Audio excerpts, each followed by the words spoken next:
আয়াত 12।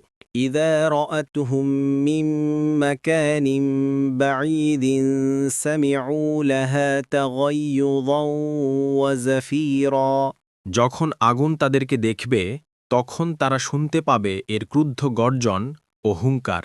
আয়াত 13।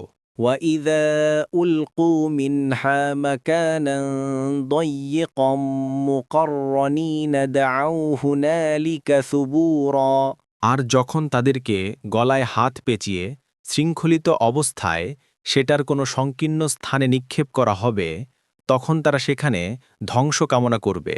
আয়াত 14। لا تدعوا اليوم ثبورا واحدا وادعوا ثبورا كثيرا বলা হবে আজ তোমরা এক ধ্বংসকে ডেকো না, বরং বহু ধ্বংসকে ডাকো। আয়াত 15। قل أذلك خير أم جنة الخلد التي وعد المتقون كانت لهم جزاء ومصيرا বলুন এটাই শ্রেয় না স্থায়ী জান্নাত যার প্রতিশ্রুতি দেওয়া হয়েছে মুত্তাকিদেরকে, তা হবে তাদের প্রতিদান ও প্রত্যাবর্তন স্থল। আয়াত 16।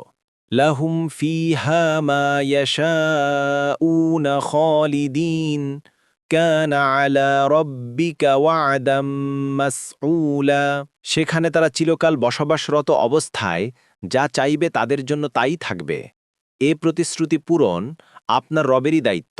আয়াত 17। ويوم يحشرهم وما يعبدون من دون الله فيقول أأنتم أضللتم عبادي هؤلاء أم هم ضلوا السبيلا আর সেদিন তিনি একত্র করবেন তাদেরকে এবং তারা আল্লাহর পরিবর্তে যাদের ইবাদত করত তাদেরকে। তারপর তিনি জিজ্ঞেস করবেন, তোমরাই কি আমার এ বান্দাদেরকে বিভ্রান্ত করেছিলে, না তারা নিজেরাই বিভ্রান্ত হয়েছিল?